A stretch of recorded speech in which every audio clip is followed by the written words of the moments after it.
Hello and welcome back to Star Citizen. My name is Evenlease, and today on 10 Minutes More or Less Ship Review, right behind me, the ESPERIA Prowler Utility. Let's go ahead and take a look.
Welcome back to another review, and thank you to the three that joined me today. It's always amazing getting to bring these ships to life, so I really appreciate it.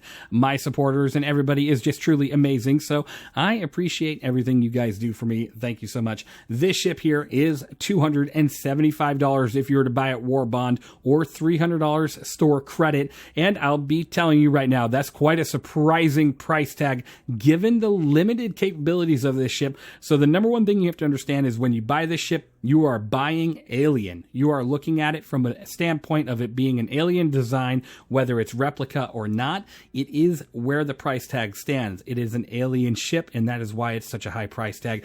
Now, to some people, that won't make a difference. If it's alien or not, that price tag is ridiculously high for what you get with this ship. And with that, you do have a 21-minute claim time, or if you're to expedite it, it is 5 minutes and 15 seconds. That is something hopefully they'll drop down in the future before, going bonkers with the claim times. As of right now, the Max and the TAC have less claim time than this, which is quite surprising. So we'll see how that goes. It's not on the live server yet, so these stats could absolutely change, and that's something to keep an eye out for. And if any of these stats change and it makes a dramatic difference, I'll make a whole new video. I don't mind, because I just want to make sure you have all the updated information. Now, the pilot does have control over every single gun on this ship, getting a total of 2,904 burst damage per second due to the two size 4 light strike 4 guns on the underneath side of the wings, and then the two size 3 deadbolt 3 ballistic guns on the top. Now, I'm going to tell you, you can control that second, the guns up top with the co-pilot seat. So if there is somebody in that co-pilot seat, the pilot's not going to have access to those guns. Now, if you leave somebody out of that co-pilot seat, the pilot has access to all the guns and no missiles. I mean, I'm sorry, but the Drake Golem has missiles. Why doesn't this ship have missiles? It's a replica ship. It should have some missiles. Even the base Prowler should have some missiles. I mean, it just would make sense. It's a combat-style ship that should have missiles. Even if this one is the utility or cargo variant of the ship, it should still come with that. So that's just honestly too bad. Now, otherwise, you do have a remote turret on this ship, other than the other remote turret on the top, that has a tractor beam that deploys from the front, which is really cool. So that is something that is somewhat useful to put cargo on this ship.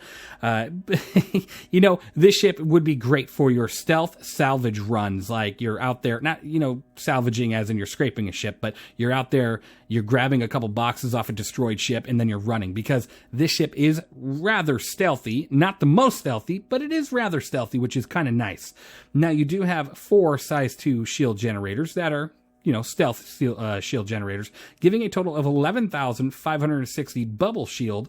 And I would say if you upgrade those to pretty much any other, like military, civilian, or industrial, you can absolutely bring your shield HP to over 20,000. You lose some of your stealth with that if you do that, but not much. So it's not a dramatic hit, and it might be recommended that you switch out those shield generators.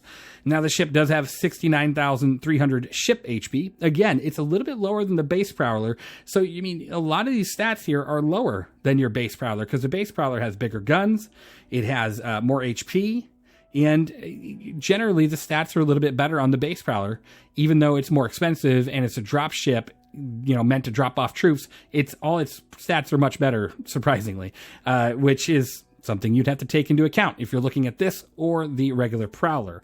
Now, this ship does have a top speed of 208 SCM with a 437 forward boost and a 240 backwards boost with a top nav speed of 1,110. So it's definitely not slow by any means, but it's not like uber fast either, but it'll do you just fine. It's not a ship that needs a ton of speed due to its stealthy nature, which is great. Now, talking about that stealthy nature, it can stay under the radar pretty good, but its cross-section is a little high, sitting at around 10, so you're not going to be hidden for all that long, honestly. About 8 to 10 kilometers, and you'll be spotted, so keep that in mind. Now, this ship does have a 35, 30, 100 pitch yaw roll, boosted 42, 36, 120. Again, it's a hard number for the size of ship, for what it's supposed to be capable of doing. The maneuverability, not so great. Even a Cutlass Black can outmaneuver this thing, which is quite surprising, given the fact that a Cutlass Black can do more than this ship. So that is, again, you're looking at the alien nature of the ship, which is fantastic. All the paints on it look great. The design is just amazing, but you have to come to terms with what you can do with this ship. And we're going to take a look at that here in just a second. Now, you do have 48 flares and 5 noise. Again, your average package, so that's fine.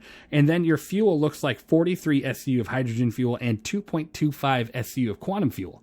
Now, there is no, livable interior in the ship. There's no beds, no kitchen, none of that, right? So I don't expect it to have, 5 or 10 SCU of quantum fuel, but I do expect any ship to be considered a cargo ship to have over 3 SCU. Even if it's just a baseline 3 or 3.2, that's where I would see a cargo ship to be at. No matter if you're delivering 32 SCU of cargo or if you're delivering 5,000 SCU of cargo, you should always have more than 3 SCU of quantum fuel, in my opinion, just because that's a part of the job, is long distance travel without hopefully having to stop.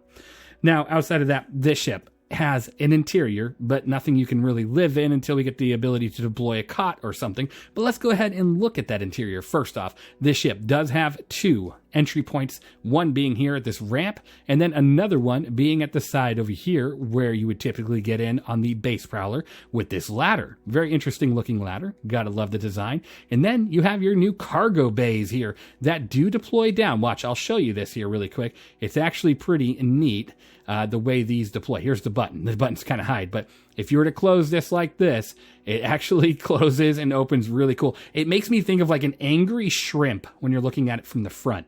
Now, I'm going to go ahead and open this door, and as you can see, the cargo bay will open, and then the cargo pad will drop from the roof, and that's where you can attach your boxes. Or, if we were to head to the other side of the ship, you can even attach rope. It's right over here. I was even messing with the button on the other side. You can even attach something as amazing as an ATLS if you were to do it properly. What you have to do is face your ATLS forward towards the nose of the ship, and then you can go ahead and just attach it to the grid. It won't really show up for you like a hologram normally does, but if you just pick it up right next to the grid and then let go, it should snap to it, and it's fantastic being able to deliver your GEOs or even your other ATLSs like the combat ones. Now, we did try multiple times to get into that and then get dropped, and it didn't really work out too well. The ATLS ended up on the roof of the ship. It was really weird the way it glitched out, and maybe that's just a bug and will be fixed, allowing us to hot drop something like that. That's really interesting. But as of right now, dropping out, not such a great idea. Now let's go ahead and take a look at the interior of the ship. Going up the ramp here, this is your button to open or close this nice little ramp, and it does close pretty fast, so make sure you keep an eye out for that. And then once you get in on here, there is your open and close buttons here on each side, and that's for the cargo bays, so go ahead and close that here. And as you can see, the cargo just comes right up to the roof, and that's just fantastic. I love that. It is pretty cool. Now, we did test something where if you were to just stand a bunch of people here on the edge, you know, crawl under and stand a bunch of people, you can still make this a drop ship. You just open the door and everybody jumps out. It's quite interesting. Now, to close this back door, you go ahead and just look up and press close, and there you go. Closes up nice and tight, very quick. Now let's go ahead and make our way down this area here just to show you the rest of this ship's interior, which they actually did add a room on here. So let's go ahead and take a look at that. First, you have a weapons rack over here with 4 gun positions, no handgun spots or anything, but just 4 rifle positions, which is really nice. And right here is your ladder that'll take you up to the pilot's area, as well as most of your components, as well as a fire extinguisher right next to these drop seats. And you can actually store the 1/8 SCU containers in this area here. This will hold them nice and tight, so when you're traveling about doing deliveries or whatnot, your boxes are nice and stored.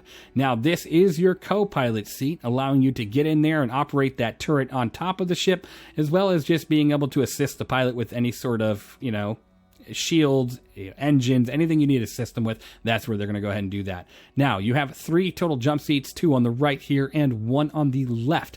Now, if you were to take a look here really quick, is there something you might notice? Maybe not, because it's pretty hard to tell. But above each one of these jump seats is a storage area. If you were to go ahead and press F, you can go ahead and enter your storage, and that even goes above the co-pilot seat right here. Press F, and you have more storage there, as well as storage above each person with these seats, which is really, really nice.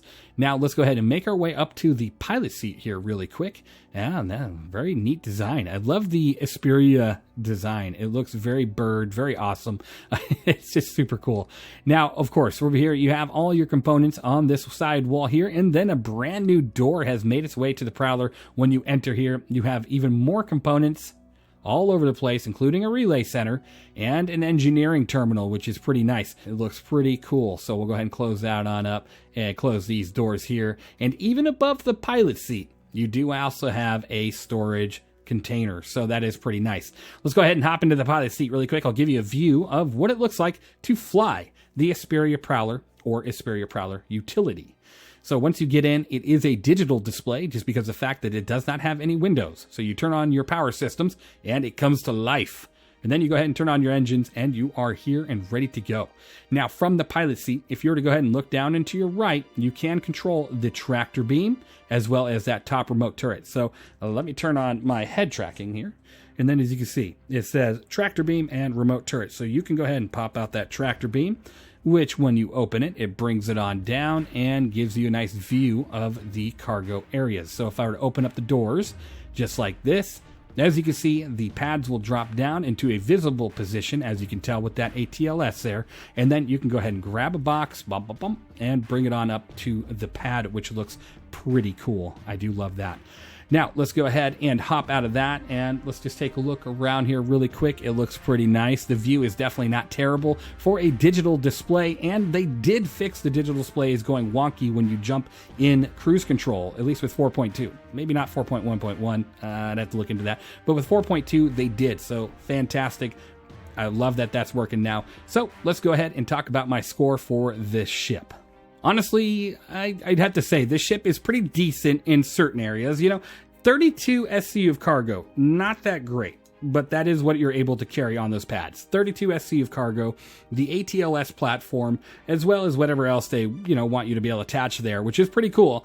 But honestly, this ship for me gets a 64 out of 100, just due to the fact that there are many stats on this ship that are much worse, or just a little bit worse, than the original Prowler, which is honestly too bad. Having 32 SCU of cargo, the ability to store an ATLS does not really determine that price point of being so high. I was honestly hoping the price would be around 150 to 200, but with the alien tax on it, it is quite the price tag, putting you at a pretty tough spot. If you want to own this ship, might be better to wait for it to be available in-game, but otherwise, it has a beautiful alien design to it. It looks amazing, and if you like the idea of doing some stealth cargo runs or salvage runs, this ship might actually work out for you.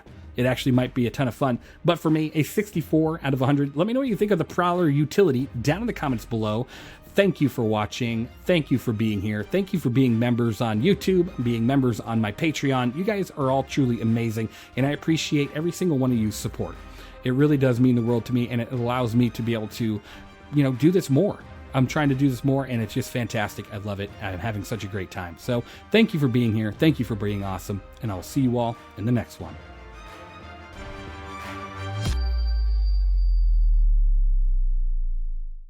Hello? Hello? Where'd everybody go?